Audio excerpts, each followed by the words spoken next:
from sending from the west to the east, turned to Kazakhstan. The Sino-Russian energy pipeline does not include Mongolia. Since Russia determined the Look East strategy, energy trade has also shifted from sending from the west to transporting from the east, but Russia has long insisted on the new energy pipeline passing through Mongolia. Now Russia has chosen to go through Kazakhstan. So, why not include Mongolia this time? What are the benefits of choosing Kazakhstan? Let us take a closer look in this video. According to media reports, the Kazakh ambassador to Russia publicly stated that Russia is planning to build a new energy pipeline to transport natural gas to China through Kazakhstan, which is expected to transport 35 billion cubic meters of natural gas per year. Although the specific plans and cooperation details such as the construction time and natural gas price have not yet been determined, the roadmap for this natural gas pipeline has been signed. At the same time, the Power of Siberia 2 natural gas pipeline project has once again attracted much attention. According to the plan, the pipeline starts from the Yamal Peninsula of Russia in the north, passes through Mongolia in the south, and then enters the low-level natural gasification areas in eastern China. The pipeline is about 2,600 kilometers long and has a designed annual gas transmission capacity of 50 billion cubic meters. Since the outbreak of the Russian-Ukrainian conflict, Russia's energy trade in Europe has been severely frustrated, and the country's largest natural gas export company has lost nearly $6.8 billion in 2023. In order to make up for the gap as soon as possible, Russia is more eager to build the Power of Siberia 2 pipeline. However, this pipeline has been negotiated for many years, but it has not been finalized. Now it is reported that Russia will cooperate with Kazakhstan to build a new energy pipeline to China. Many people speculate that perhaps Russia's new energy route to China does not intend to continue to pass through Mongolia. Judging from the strategic shift of Russia, whether it chooses Mongolia or goes through Kazakhstan, the ultimate goal is to further open up the Chinese market. But 20 or 30 years ago, Russia was not very active in energy cooperation with China. In fact, China-Russia energy cooperation did not gradually get on track until the beginning of this century. Before that, Russia's main trading market and cooperation partner were all given priority to the European Union. Due to the late start of China's economic development, the original accumulation was not as good as the European and American markets, and historical reasons, Russia did not attach importance to the Chinese market. As a result, Russia would rather choose the United States, Japan, South Korea, and even India for the Sakhalin oil and gas development project, which is close to China, than consider Chinese companies. However, with China's rapid development and steady increase in comprehensive national strength, the demand for energy and minerals has increased day by day, and Russia's cooperation with Europe has been stumbling. In 2008, affected by the U.S. subprime mortgage crisis, Russia's energy market suffered a serious setback. At this time, Russia began to shift its attention to the Chinese market. This is also the beginning of Russia's energy shift from a west to east. In 2009, after 15 years of negotiations, the first Sino-Russian crude oil pipeline was finally officially started. This pipeline connects the Skоворodino substation in the Far East, passes through Heilongjiang and Inner Mongolia in China, and reaches Daqing. The pipeline is 1,030 kilometers long and has a designed annual output of 15 million tons. After more than a year of day and night work, The pipeline was officially completed and put into operation on October 31, 2010. The completion of this crude oil pipeline further consolidated the energy trade between China and Russia.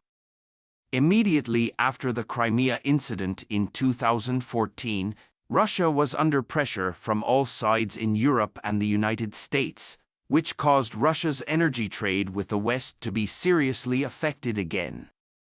This also made Russia more certain about the necessity of opening up the Asian market. In September of that year, Russia and China started to build a natural gas pipeline Power of Siberia 1. The starting point of this pipeline is located in East Siberia, Russia, passing through Irkutsk Oblast, Sakha Republic and Amur Oblast, and directly reaching the Sino-Russian border in Halenpau. The line is 3,000 kilometers long and will be fully connected in December 2022.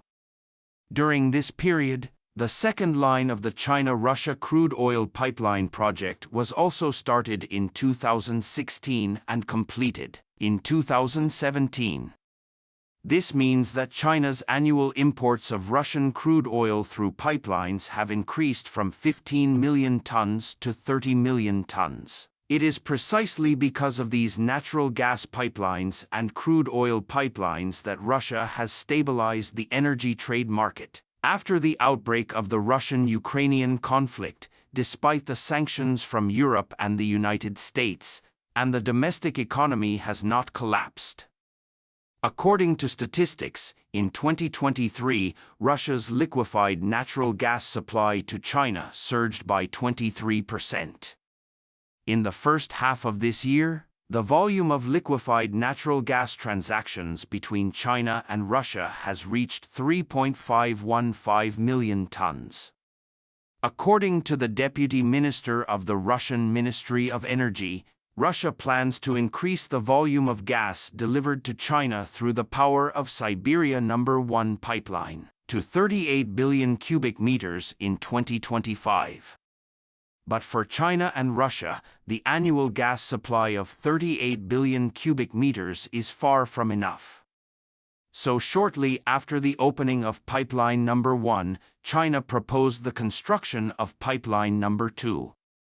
At first, China suggested that this new pipeline would pass through the Altai Mountains, the western boundary between China and Russia, from Siberia, Russia, into Xinjiang, China, and connect with China's West-East gas transmission project. But after several years of negotiations, Russia suddenly made a major change in 2020 and decided to route the Power of Siberia 2 natural gas pipeline through Mongolia first and then through the China-Mongolia border into China. In 2021, Russia also officially announced the establishment of the Eastern Alliance Gas Pipeline Company in Mongolia for the Power of Siberia 2 project. Just when the outside world thought that the pipeline passing through Mongolia was a foregone conclusion, news suddenly came out that Russia would switch to Kazakhstan. Many people believe that Russia is ready to give up passing through Mongolia this time. Some people have previously analyzed that Russia insisted on bringing Mongolia to build the Power of Siberia 2 natural gas pipeline. On the one hand, it was because the Altai Mountains had a harsh environment, construction was difficult, and the investment cost was too high. On the other hand, Russia wanted to seize the economic lifeline of Mongolia through this pipeline project. Some people have previously estimated that once this natural gas pipeline is completed, Mongolia will be able to obtain at least $1 billion in revenue from it each year, which is almost equivalent to 5% of Mongolia's current GDP. This is a huge temptation for Mongolia. For a long time, Mongolia has been regarded as an important strategic buffer zone between China and Russia, and has played a key role in the geopolitical balance between China, Russia, and Mongolia. For Russia, Through this natural gas pipeline, the mutual trust and cooperation between China, Russia, and Mongolia can be further strengthened. Mongolia can not only earn a lot of tolls from it, but also drive the industrial development of the areas along the pipeline. The construction investment of the pipeline basically does not need to be paid by itself, which is simply a business of making money while lying down.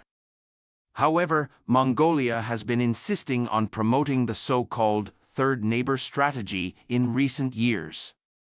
Since last year, Mongolia has frequently contacted the United States, Japan, South Korea, Britain, France, Germany, India, and other countries, and even tried to use rare earths as a bargaining chip to further expand overseas markets and break through geopolitical limitations. This has led to more uncertainty in the regional cooperation between China, Russia, and Mongolia, which has slowed down the construction of Power of Siberia too, including the China-Russia-Mongolia economic corridor. But Russia is now facing many severe tests and does not have much time to deal with it. Instead of wasting time, it is better to choose a more stable partner. Compared with Mongolia, China, Russia, and Kazakhstan have a longer and more stable history of energy cooperation.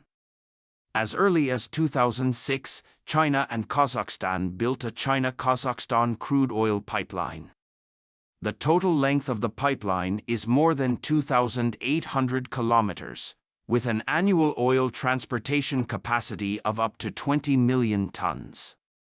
Even Russia transfers 10 million tons of crude oil to China through Kazakhstan every year. Against this background, China reached a cooperation with Central Asia in 2008 to build the world's longest natural gas pipeline, the China-Central Asia Natural Gas Pipeline. The pipeline is divided into 3 routes ABC with a total length of 10,000 kilometers passing through Turkmenistan, Uzbekistan, Kazakhstan, and China. It is about 8,000 kilometers long in China and belongs to the second line of the West-East gas transmission.